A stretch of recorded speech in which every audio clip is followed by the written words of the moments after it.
역대상하는 이스라엘 백성들이 바벨론에서 포로로 돌아온 이후에 어떻게 하면 다시 다윗의 시대의 영광을 재현할 수 있을까? 이것을 관점에 두고 기록한 성경입니다.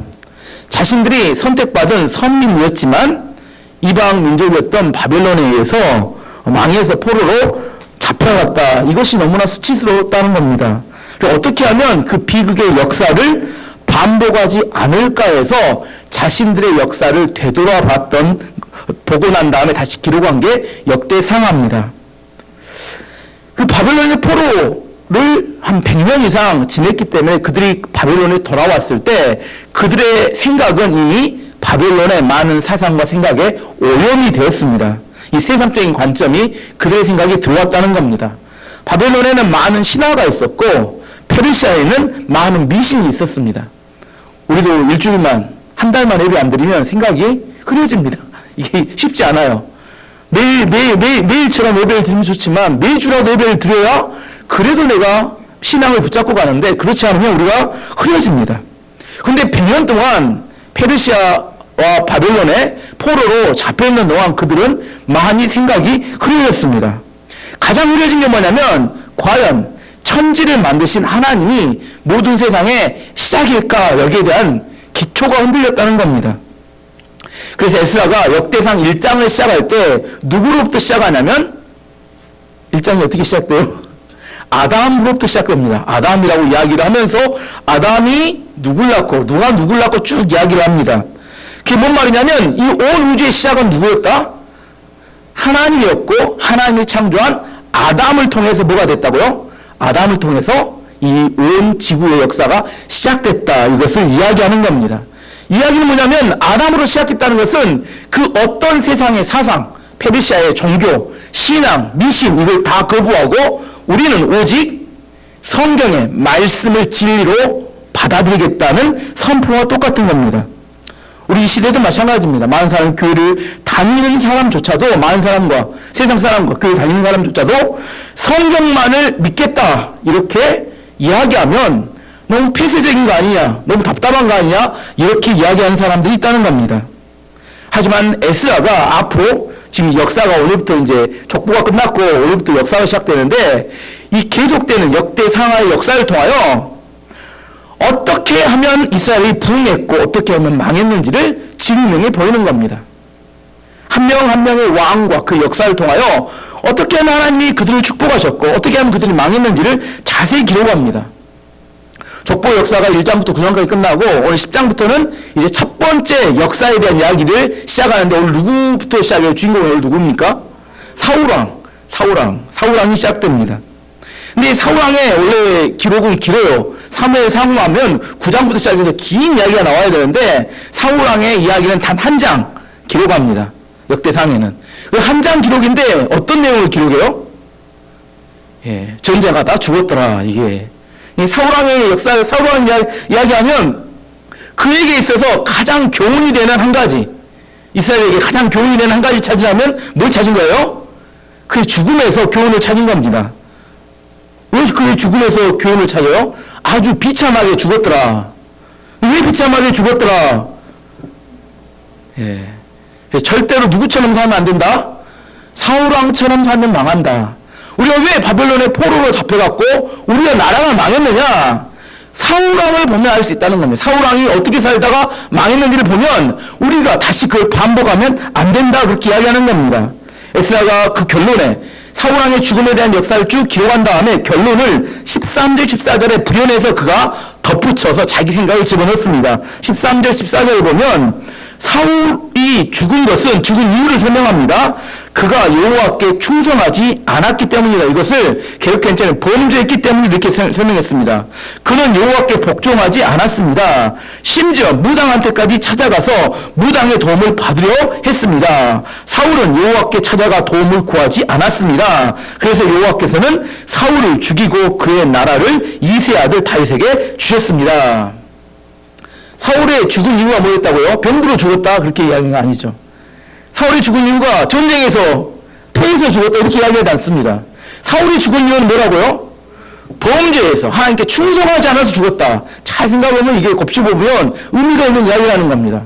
사울왕은 힘이 없어서, 전쟁을 못해서, 병들어서, 나이 들어서 이렇게 죽은 게 아니라는 겁니다. 사울왕이 죽은 이유는 뭐예요? 그가 하나님께 범죄했기 때문이다. 범죄의 내용이 뭐였냐면, 첫 번째는 범죄의 내용이 하나님의 말씀을 지키지 않았다. 여기서는 그가 여호와께 복종하지 않았다. 하나님의 말씀을 지키지 않았다. 그렇게 이야기합니다.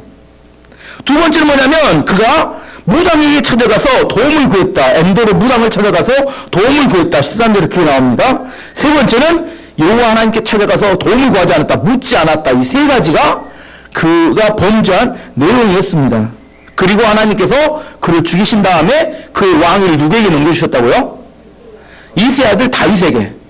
다윗이 왕이 된 게 사울왕이 넘겨준 것이 아닙니다. 다윗이 힘이 세서 왕이 된 것도 아닙니다. 누가 왕을 삼으셨어요? 하나님께서 다윗을 왕으로 삼으셨다. 이게 이 장의 결론이라는 겁니다. 우리가 볼 때는 세상은 사람들이 움직이는 것 같아요. 보이는 사람들이. 하지만 성경은 이야기합니다. 사람이 움직이는 게 아니라 보이지 않는 손, 하나님께서 전 우주와 역사를 움직이고 계신다. 사울이 죽고 다윗이 왕이 된 게 이게 다윗이 똑똑하고 충성스러웠기 때문에 이게 아니라는 거예요. 사울이 무너진 게 전쟁을 못해서가 아니라는 겁니다. 그가 하나님 앞에 범죄했기 때문에. 그래서 다윗에게 왕위가 넘어갔다 이렇게 이야기합니다. 우리는 뭘 봐야 돼요? 역사를 보면서 뒤에서 일하시는 하나님을 볼 수 있어야 합니다. 우리 삶에서 하나님을 보지 못하면 다 인간들의 손과 인간들의 역사만 보기 때문에 항상 우리 안에 살아가는 삶이 너무 답답해질 수밖에 없어요. 하나님은 과연 어떻게 생각하실까? 이것을 볼 수 있어야 우리가 진짜 하나님 앞에 쓰임받고 충성스럽게 살아갈 수 있습니다. 이제 그 사울왕의 범죄에 대해서 좀 더 자세히 한번 파헤쳐 보도록 하겠습니다. 사울왕이 가장 이해하지 못했던 게 뭐냐면 이스라엘의 나라가 어떤 나라이고 이스라엘 왕이 어떤 역할을 해야 되는지에 대해서 이걸 이해하지 못했다는 겁니다. 이스라엘 나라는 어떤 나라예요? 세상에 가장 유일한 나라입니다. 하나님의 나라. 세상의 모든 나라는 다 뭐요? 왕들이 자기 나라였어요. 하지만 세상에 유일한 한 나라가 있는데 그건 하나님의 나라입니다. 이 하나님의 나라가 어떤 의미냐면 누가 왕이다? 하나님이 왕이다. 이게 가장 중요합니다. 근데 사울왕은 이 하나님의 나라를 세상의 왕들처럼 나라를 다스리고 통치하고 부흥시키려고 노력했기 때문에 그가 무너지고 망하게 된 겁니다. 이스라엘은 하나님의 나라였고 하나님께서 직접 통치하십니다. 그러면 하나님은 어떻게 하나님의 나라를 통치할까요? 어떻게 통치할까요? 맞출 수 있으면 정말 좋을 것 같은데. 하나님께서는 하나님의 나라를 어떻게 통치할까요? 네? 맞습니다. 오, 진우 성도님 대단하십니다. 하나님은 하나님의 나라를 하나님의 말씀을 통치합니다. 이게 굉장히 중요한 이야기입니다. 하나님은 본인 직접 오시는 게 아니라 말씀을 선포하세요. 그러면 이스라엘 왕과 이스라엘 지도자는 어떤 역할을 할까요? 백성들에게 말씀을 들을 수 있게 해주고 백성들에게 말씀을 깨달을 수 있게 해주고 백성들이 말씀에 순종할 수 있도록 돕는 역할입니다. 자기가 왕이 아니에요. 이게 중요한 이야기입니다. 왕은 하나님이시고 하나님은 말씀을 통하여 그 백성을 다스리시는데 그 말씀대로 이스라엘 백성들이 순종하며 깨닫고 살아갈 수 있도록 돕는 역할이 왕과 지도자들의 역할이었다는 겁니다. 그러면 누가 부흥시켜줘요? 그러면 하나님께서 부흥시키고 하나님께 축복을 주시는 겁니다. 세상의 왕들은 어떻게 해요? 두 가지로 합니다. 세상의 왕들은 군대를 동원해서 이웃나라를 점령하고 땅을 넓히고 전리품을 얻어서 자기 백성들에게 줍니다. 또 하나 두 번째는 무역을 해요. 무역을 해서 많은 외국에서의 좋은 문물을 가져다가 자기 백성들을 부자로 만들어줍니다. 외국의 세상의 왕들은 두 가지를 합니다. 전쟁을 하거나 군대를 동원해서 아니 무역을 해가지고 부자로 만들어주거나. 근데 이스라엘 왕은 그렇게 하는 게 아닙니다. 이스라엘 왕은 하나님의 말씀을 백성이 듣게 하고 그 말씀을 깨닫게 해서 잘 순종하게 하면 하나님께서 복을 주시고 축복해 주시고 은혜 주셔서 부강하고 부유한 나라로 만들어주신다. 이게 굉장히 중요한 차이점이었습니다. 이 이야기가 제 이야기가 아니라 신명기 17장 14절에서 20절 보면 하나님께서 이스라엘 왕을 어떤 사람으로 어떻게 세워서 어떻게 할 것인가에 대해 자세히 설명하는데 읽어보겠습니다. 쉬운 성경으로 제가 준비했는데 여러분의 하나님 여호와께서 여러분에게 주시는 땅에 들어가 모세가 이야기하는 겁니다. 그 땅에 차지하고 살 때에 우리 주위에 다른 나라들처럼 우리도 왕을 세우자라는 생각이 들면 반드시 여러분의 백성 가운데 하나님 여호와께서 선택하신 사람을 왕으로 세우십시오. 첫 번째 뭐라고 이야기했냐면 하나님이 선택한 사람 왕으로 세워야 합니다. 이렇게 하겠습니다. 여러분 가운데 속하지 않는 외국인을 왕으로 세우면 안 돼요. 누구 왕으로 세우면 안 된다고요? 무조건 유대인에서 왕을 세워야 합니다. 세 번째, 왕은 너무 많은 말을 가지면 안 되고 말을 더 사려고 이집트로 백성을 내보냈어도 안 돼요. 여러분, 여호와께서는 여러분에게 그 길로 다시는 가지 마라 말씀하셨어. 세 번째 왕의 의무는 뭐냐면 말을 많이 가지면 안 된다는 겁니다. 이게 뭔 말이냐면 그때 당시에 군대 중에 그때 당시 무기가 비행기도 없고 헬기도 없고 전차도 없으니까 가장 강력한 말은 그게 뭐냐면 기병대. 말이 많으면 군대가 강해지는 겁니다. 많은 기병대를 갖고 있으면 많은 이렇게 일본 보병하고 전쟁이 안 됩니다. 기병대 예전 앙레상도 같은 거 보면 기병대가 막 전쟁하고 나가는 거 보시잖아요. 말이 많이 갖는다. 이건 군사력이 굉장히 강성해진다.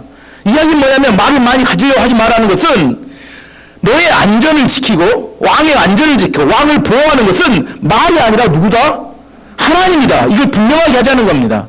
말을 많이 가지려고 하지 말라는 겁니다. 그 다음 계속 읽어보면 왕은 많은 아내를 두어서도 안 돼요. 아내가 많으면 그의 마음이 하나님에게서 멀어질 것이요. 누가 증명했어요? 솔로몬이 증명했죠. 그리고 왕은 아내를 많이 가져서도 안 됩니다. 그 다음에 이어서 보면 그리고 은과 금도 너무 많이 가지면 안 돼요. 왜? 부강하게 하는 거 필요한 만큼 하나님이 공급하시지만 그 너무 많은 물질에 노예가 될까봐 너무 많은 은과 금을 가져도 안 된다고 했습니다. 다음 읽어보면 왕의 자리에 오르는 사람은 제사장인 레위 사람 앞에 있는 이 율법을 하나님 말씀을 두루마리에 베끼시오. 이 필사라는 겁니다. 그리고 그것을 늘 곁에 두고 평생토록 날마다 읽으시오. 뭐라고요? 왕은 뭘 해야 돼요? 말씀을 필사해서 옆에 두고 날마다 묵상하고 읽어야 합니다. 그래서 하나님 여호와를 두려워하기를 배우고 모든 율법과 명령을 부지런히 지켜야 하고 왕은 스스로 교만해지지 말아야 하며 이 계명을 떠나 오른쪽으로나 왼쪽으로 치우치지 말아야 하고 말씀을 가까이 하면 이게 다 이루어집니다. 중요한 게 그렇게 이것을 다 지키면 하나님이 어떤 약속을 해주냐면 그렇게 하면 그와 그의 자손은 오랫동안 이 나라를 다스릴 수 있을 것이요. 이게 중요한 이야기입니다. 왕이 뭘 지켜야 돼요? 이 5가지, 6가지를 잘 지키면 하나님께서 내가 너를 부강하게 만들고 너를 축복해 주겠다고 약속한 이걸 붙들어야 했습니다. 이게 하나님 나라 이스라엘의 왕이 해야 될 일이었습니다. 근데 문제는 뭐예요? 문제는 왕들이 세상 왕과 똑같이 군대를 동원해서 무역을 해갖고 자기가 먹고 산다고 이렇게 착각을 했다는 겁니다. 앞으로 역대 상하를 통해서 수없이 많은 왕들 여러분이 함께 공부하게 되고 그들의 인생을 알아보게 될 텐데 다 이 범주를 벗어나지 않습니다. 신명기 이 말씀이 어떻게 성취되는지가 계속 반복해서 나옵니다. 악한 왕이 이스라엘의 왕이 되면 어떻게 돼요? 악한 왕이 왕이 되면 이상하게 주변 나라들이 강해집니다. 그리고 어디를 침략해요? 이스라엘 땅을 침략해 들어와요. 그럼 어떻게 돼요? 나라가 전쟁에 지게 되고 수없이 노략을 당하게 됩니다. 그리고 조롱과 비난을 받게 됩니다. 조롱거리가 돼요. 반면에 선한 왕이 나타나서 우상을 척결하고 하나님 말씀에 순종하게 되면 어떻게 돼요? 주변 나라는 이상하게 약해집니다. 전쟁만 하면 이겨요. 그리고 그 나라에서 수없이 많은 조공을 받으면서 부강한 나라가 돼요. 왜 그러냐? 저도 잘 모르겠어요. 여러분 읽어보면 아닌가요? 안 읽어봐서 잘 모른가요? 읽어보면 성경 많이 읽으시니까 읽어보면 똑같은 이야기가 계속 수십 장 반복이 됩니다. 읽으면서 뭔 생각을 해요? 포방해주고 부유한 길은 뻔하네. 아닌가요? 답답하죠. 왜 이 왕이 또 우상을 숭배하고 또 이게 죄를 짓고 난리를 칠까? 이거 곧 어떻게 돼요? 곧 침략을 받아서 무너지겠네. 이게 아시잖아요. 여러분 계속 읽어보면 아시잖아요. 이게 조마조마하잖아요. 아니나 다를까? 바로 무너지고 난리가 납니다. 답답해요. 왜? 아니, 제발 하나님만 모시고, 하나님만 믿고, 우상은 좀 없애고, 그만 딱 따라가면 하나님이 다 알아서 해줄 텐데, 그 조바심 내서 그걸 못 견디고 이렇게 우상 쫓아가고, 죄 짓고, 난리 치다가, 망한다는 거예요. 이게 뭐 수십 년, 수백 년을 반복된 이야기입니다. 하나님이 처음에 모세를 통해서 이스라엘 백성들에게 가나안 들어가기 전부터 그렇게 하면 망한다고 그렇게 신신당부했건만 이상합니다. 보이지 않는 하나님이기 때문에 꼭 없는 사람 취급하고 보이는 돈과 보이는 군사력에 마음을 다 뺏겨버려서 우상을 숭배하고 수요하게 짓는데 빠져버리더라는 겁니다. 정말 우리가 역대상하, 사무엘상하, 역대기상하 이거 읽으면서 뭐요?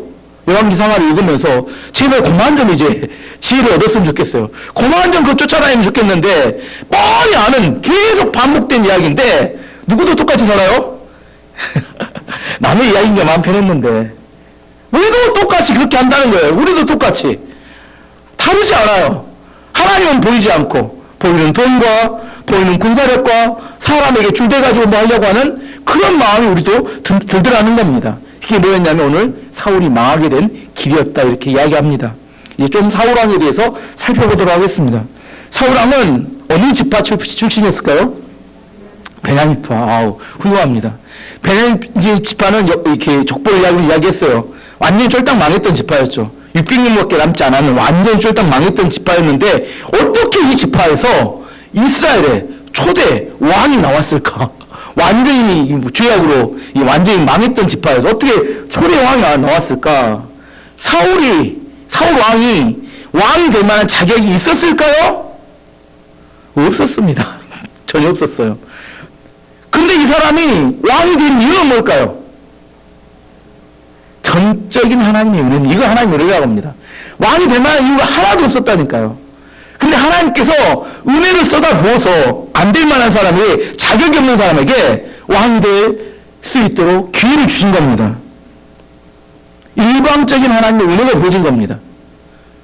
저는 안 됩니다 했는데 여러분이 사무엘상 읽어보면 나옵니다. 안 된다고 난리를 쳤는데 하나님 내다보고 시킨 거예요. 그럼 어떻게 살아야 돼요? 왕이 돼서? 죽도록 충성하며 살아야 되는 거 아닌가요? 그렇게 왕이 아닌데 왕이 되게 했으면? 사울왕이 처음에 이렇게 사무엘이 왕으로 기름을 붓는다 하고 제비를 뽑았더니 왕으로 이렇게 뽑혔어요. 그때 어떻게 합니까? 어디에 숨어요? 어디에 숨습니까? 짐꾸러미 뒤에 숨습니다. 사무엘상 10장 20절 22절 읽어보면 사무엘이 이에 이스라엘 모든 지파를 가까이 오게 하였더니 베냐민 지파가 뽑혔고 베냐민 지파를 그들의 가족별로 가까이 오게 하였더니 마드리의 가족이 뽑혔고 그 중에서 기스의 아들 사울이 뽑혔으나 그를 찾아도 찾지 못한지라. 그러므로 그들이 또 여호와께 묻되 그 사람이 여기 왔나이까? 여호와께서 대답하시되 그가 짐보따리들 사이에 숨었느니라 하셨더라. 왜? 자기 왕이 될 자격이 없는데 왕 하라니까 어디 숨어요? 지금 뒤에 딱 숨어가지고 없는 척 하고 있었다는 겁니다. 그의 마음은 교만하지 않았어요. 겸손한 사람이었습니다. 왜 숨었어요? 자기는 자격이 없는데 하라니까 숨었던 겁니다. 또 사울왕이 젊었을 때 성령 체험한 이야기가 나옵니다.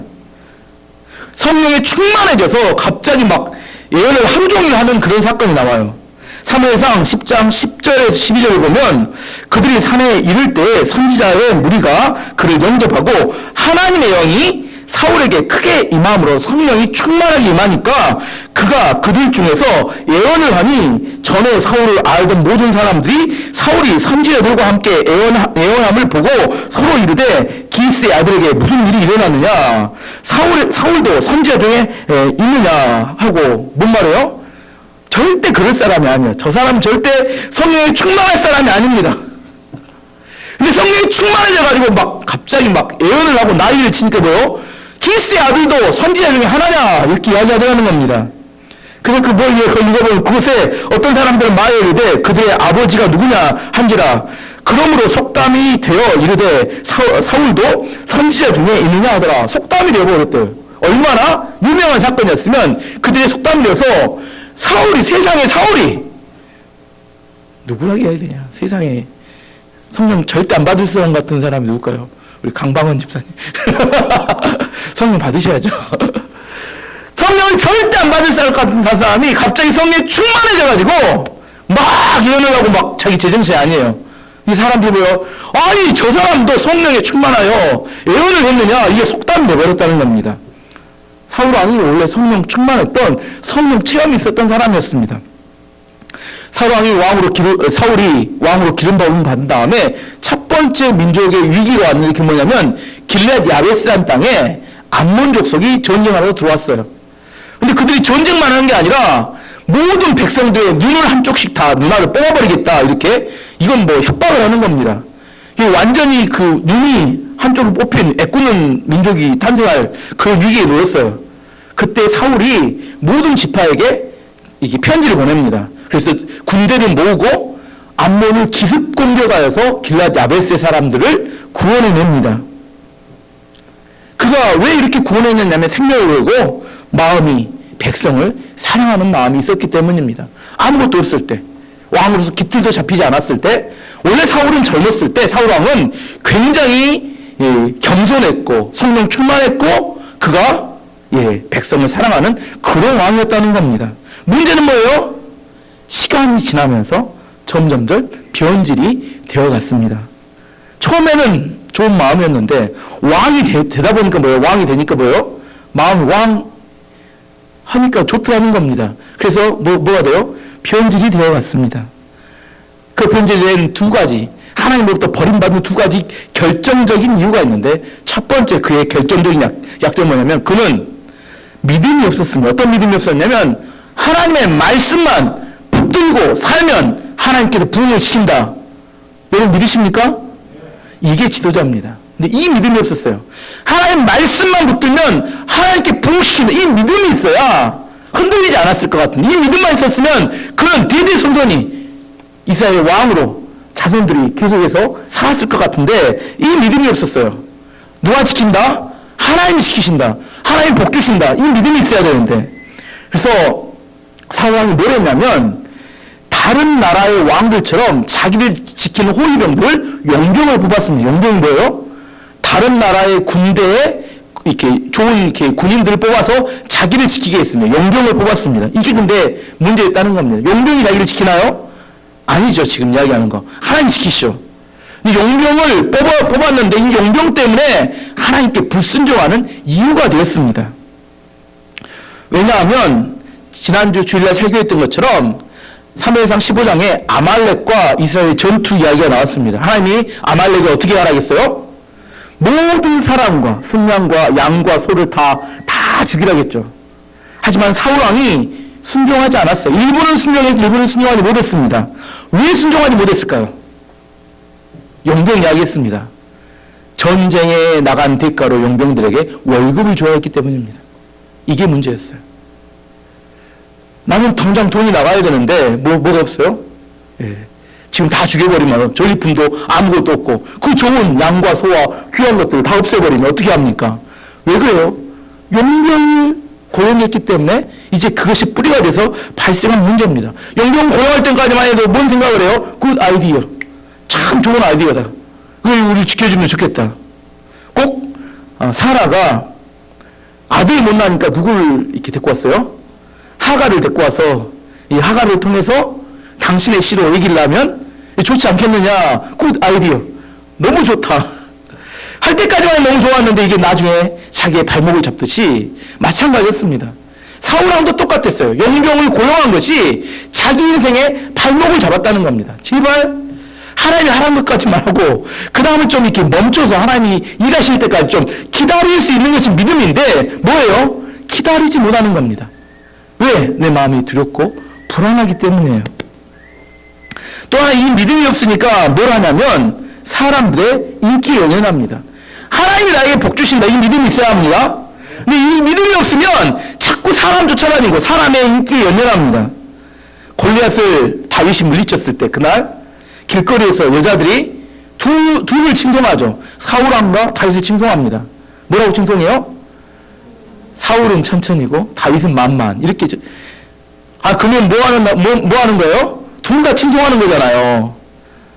그날은 어떤 날이라? 다윗이 골리앗을 무찌른 날이나 그날만이라도 다윗을 높이는 날인데 사울왕은 그게 너무나 기분이 나빴고 시기심과 질투심에 견디지 못했습니다. 사무엘상 18장 7절 10절 보면 여인들이 뛰면요 노래하여 이르되 사울이 죽인 자는 천천히요 다윗은 만만이로다 한지라. 사울이 그 말에 불쾌하여 심히 노하여 이르되 다윗에게는 만만을 돌리고 내게는 천천을 돌리니 그가 더 얻을 것이 나라 말고 무엇이냐. 이제 그가 내 나라를 빼앗을 거다. 이런 이렇게 시기와 질투심이 생겼다는 겁니다.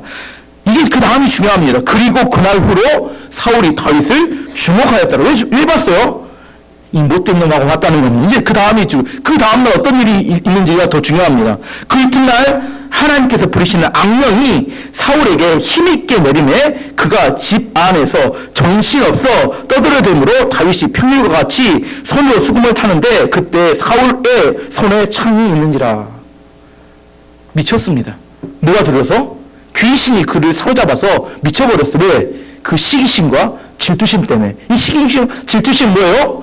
저놈이 내 왕위를 빼앗아갈지 모르겠다. 내가 이걸 지키려면 어떻게 해야 되겠다? 죄를 지금 제거하고 없애야 되는데 이 불안과 두려움이 그의 삶을 사로잡고 말았습니다. 그 왕위를 누가 지키는 건데? 누가 줬는데? 하나님이 주는 거고 하나님이 지키시는데 자기 마음 가운데 이제 욕심이 생겨서 그걸 지키려고 하니까 아무런 의미도 없는, 여자들이 뭐 그런 생각이나 하고 이렇게 노래를 불렀겠습니까? 그냥 그날 기분이 좋으니까 사울은 천천히고 다윗은 만만히도 있는데 그 소리가 다 이게 귀에 들려오는데 이게 마음에 딱 꼽히는 거예요. 쟤는 그대로 두면 안 되겠다. 그리고 나서 귀신이 그의 마음을 들어왔고 그는 미쳐버렸고 옆에는 창이 있으니까 다윗을 죽이려고 던지게 됩니다. 이게 미쳐가는 과정이죠. 사울왕의 귀신이 들린 다음에 그 인생 완전히 망가집니다.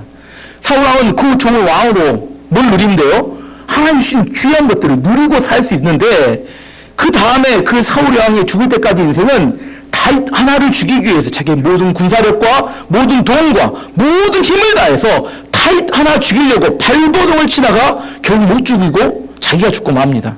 이게 얼마나 어리석은 인생입니까? 자기 미래도 알지 못하면서 어떻게 있어야 되는데 하나님 주신 귀한 것들을, 왕이 얼마나 좋겠어요. 없는 게 없고 누릴 만한 게 수없이 많은데 안타깝게도 누리지조차도 못하고 욕심부리다가 비참하게 죽고 말았다는 겁니다. 왜? 그 근본 이유가 뭐예요? 마음에 뭐가 없어서? 믿음이 없어서. 누가 복 주신다? 하나님의 말씀을 끝까지 붙들면 하나님 복 주신다. 이 믿음이 없으니까 조급하고 난리를 치다가 결국 그의 인생이 망가지고 말았습니다. 두 번째 사울왕이 비참하게 죽었던 이유 두 번째는 그 결정적인 죄악이 하나 있습니다. 뭐냐면 그가 아무런 죄도 짓지 않았던 제사장 85명을 한꺼번에 몰살해서 죽였던 사건이 있었습니다.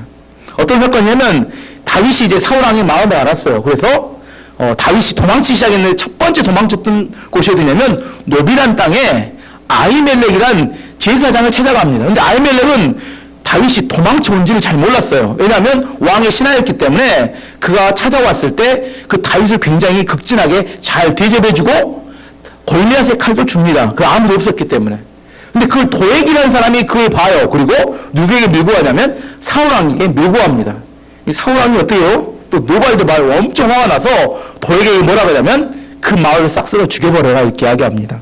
그 이야기가 사무엘상 22장 18절 19절에 나오는데 왕이 도액에게 이르되 너는 돌아가서 제사장들을 죽이라 하매 에돔 사람 도액이 돌아가서 제사장들 쳐서 그날에 세마포 에봇 입은 자 85명을 죽였고 제사장들의 성읍 노베 남녀와 아이들과 젖먹는 자들과 소와 나귀와 양을 칼로 쳤더라.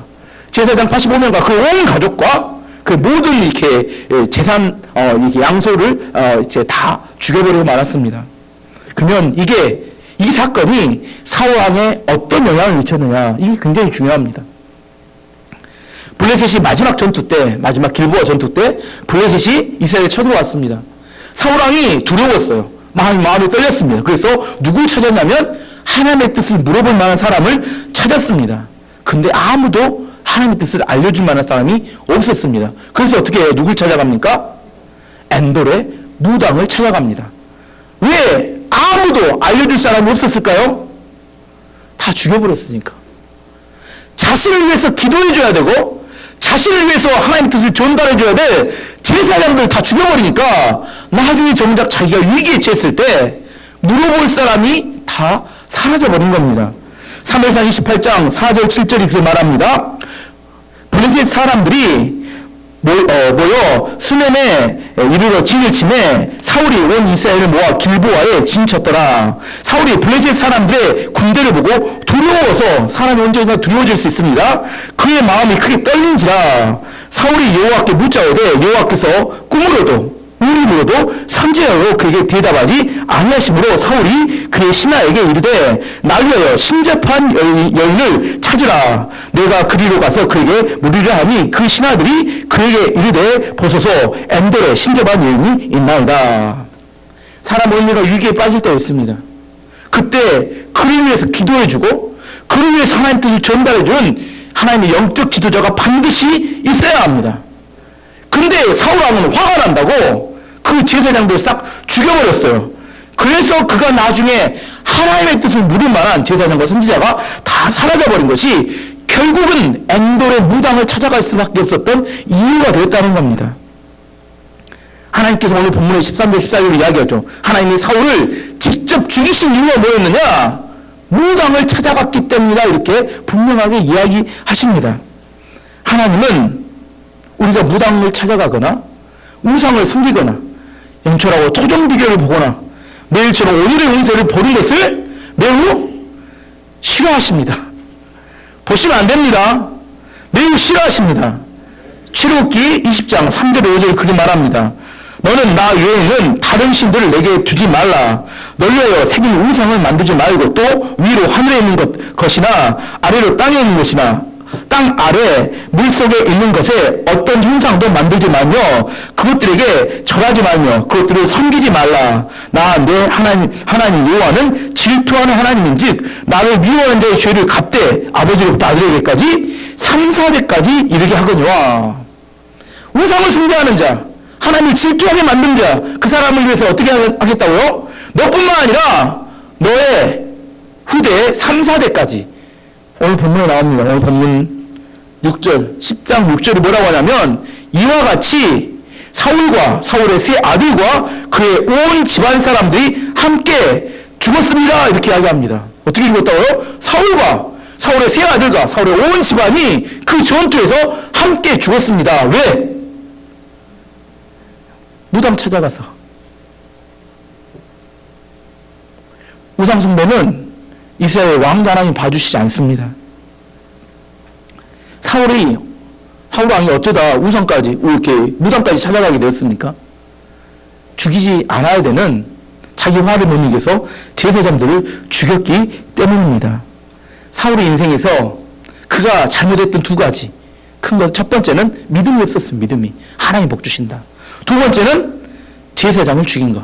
이것이 그의 인생을 나락으로 떨어뜨렸던 중요한 이유가 되었다는 겁니다. 이제 마지막 오늘 본문에 나오는 길보아 전투에서 사울왕이 죽는 장면을 좀 더 자세히 살펴보면 사울왕이 도망가다가 화살을 먼저 맞습니다.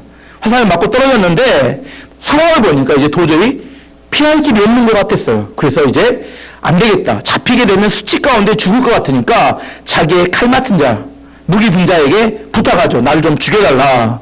그랬더니 무기 든 자가 무서워서 죽이지 못합니다. 그래서 이 칼을 앞에 놓고 본인이 스스로 자결을 해서 죽습니다.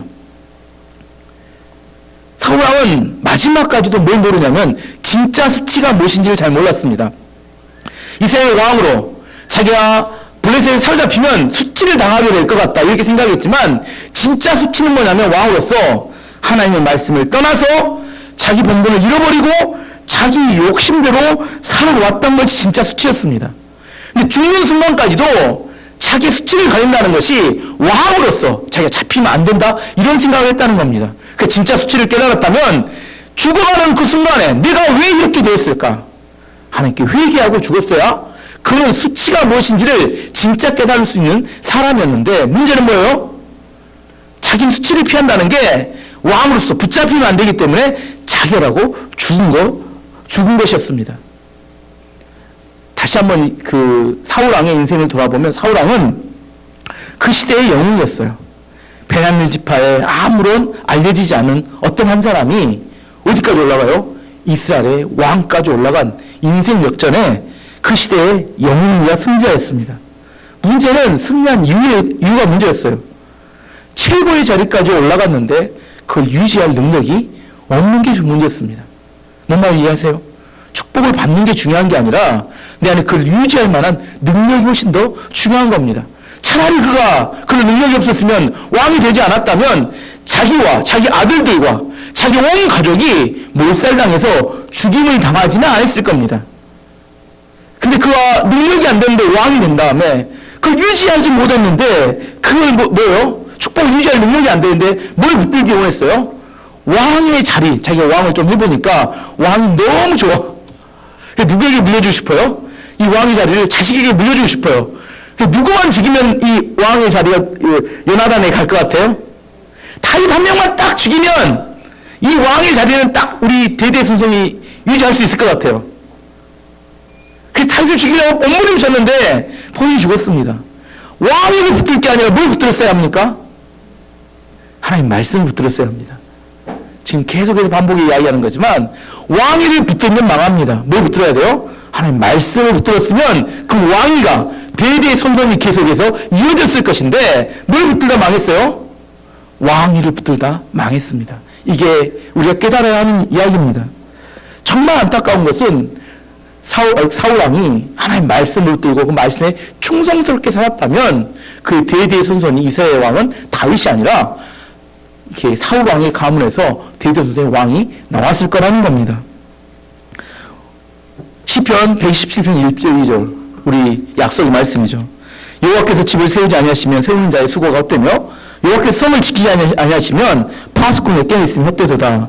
너희가 일찍 일어나고 늦게 누우며 수고의 떡을 먹음이 헛되도다. 그러면 여호와께서는 그의 사랑하시는 자에게는 잠을 주시는도다.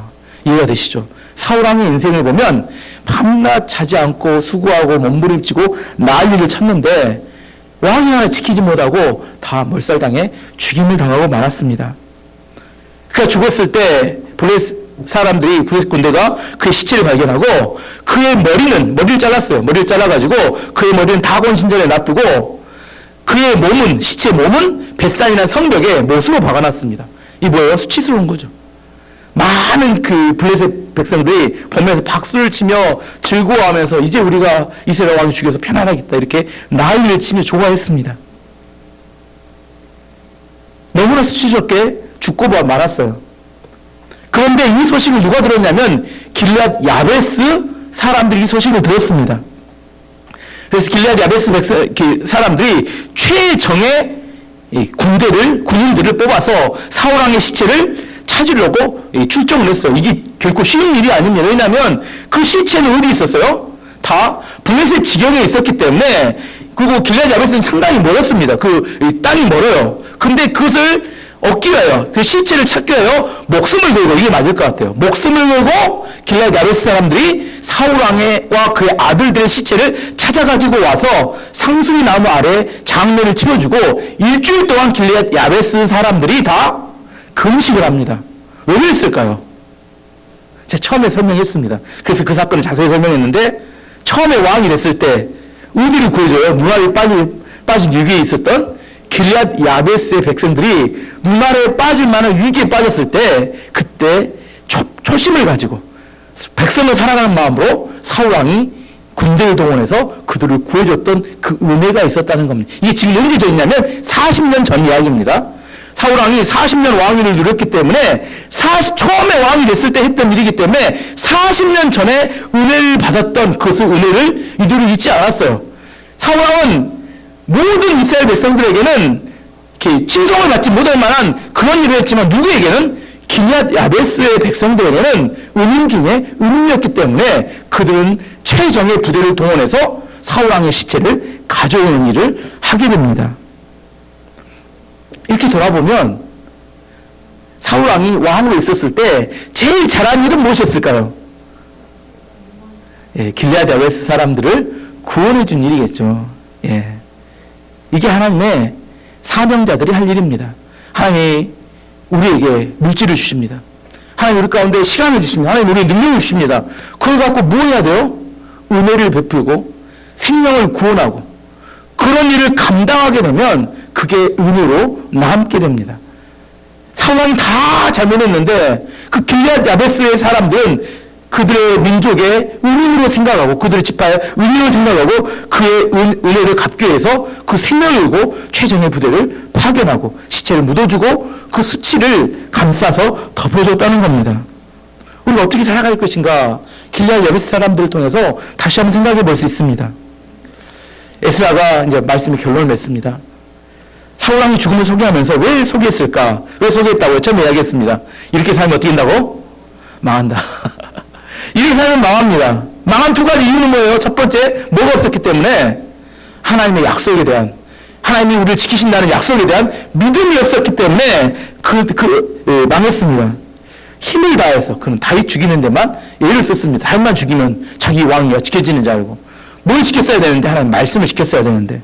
두 번째, 자기의 화를 이기지 못하고 제사장들을 죽여버린 것이 그게 큰 문제였습니다. 그래서 제사장 죽였기 때문에 엔돌의 무당을 찾아가서 그것이 하나님의 심판을 받는 이유가 되었었죠. 중요한 게 뭐예요? 자기가 자기를 위해서 기도해 줄만 영적 지도자, 자기에게 영적인 권명과 지혜를 전달해 줄만 하나님 뜻을 위해 영적 지도자를 가까이 두는 게 매우 중요합니다. 정말 우리 인생을 살다 보면 위기가 반드시 찾아옵니다. 그 위기 때 그렇게 도울 자가 없으면 그는 어쩔 수 없이 위험한 선택을 할 수밖에 없어요. 왜? 마음이 너무 두렵고 떨리기 때문에. 그리고 우리는 어떻게 축복 가운데, 하나님 축복 가운데 살 수 있을 것인가? 첫 번째, 초심을 잃으면 안 됩니다. 초심을. 여러분, 초심을 잃으면 안 됩니다. 이게 참 쉽지 않아요. 개구리는 뭘 몰라요? 오직일적 시제를 잘 모릅니다. 지금은 어려울 때는 하나님께 기도하면서 하나님 은혜만 주시면 뭐든지 다 감당하겠습니다. 그렇게 난리를 치지만 진짜 은혜를 받고 난 다음에 사람들이 다 바뀌더라고요. 제가 보니까 목회를 하다 보니까 이게 사람들이 그래서 제가 가끔 합니다. 적당히 주십시오 하나님. 적당히. 너무 많이 주시면 곤란한 사람들이 이렇게 자빠지고 넘어지니까 그래서 하나님이 좀 이렇게 시간을 길게 끌면서 사람이 인격이 다듬어질 때까지 그릇이 될 때까지 하나님이 기다리게 하시는 것 같아요. 그거 줘버리면 그럼 갖고 이렇게 먹고 튀어버립니다. 먹지라고 하죠. 먹고 튀어버려요. 초심을 잃어버립니다. 안 됩니다. 하나님에 대한 약속에 대한 믿음이 있어야 합니다. 여러분 마음 가운데 하나님이 어떤 약속을 주셨습니까? 흔들지 않는 믿음이 있어야 됩니다. 상황, 환경이 바뀌더라도 흔들지 않는 믿음이 있어야지만이 여러분이 다른 것을 바라보지 않습니다. 세 번째는 영적 지도자를 함부로 대하면 안 됩니다. 여러분을 위해서 기도하고 여러분을 위해서 하나님의 지혜를 전달하는 그들이 있기 때문에 여러분이 위기에 빠졌을 때 반드시 여러분이 힘을 얻고 지혜를 얻을 수 있기 때문입니다. 오늘 사울을 통해서 우리가 어떻게 하면 망하고 어떻게 하면 성공할 수 있는지 지혜를 깨닫고 여러분이 사울처럼 안 살고 뒤에 다음 주부터 이야기할 다윗처럼 살아서 함께 크게 복받는 여러분의 지혜를 축원합니다. 이제 함께 기도하겠습니다.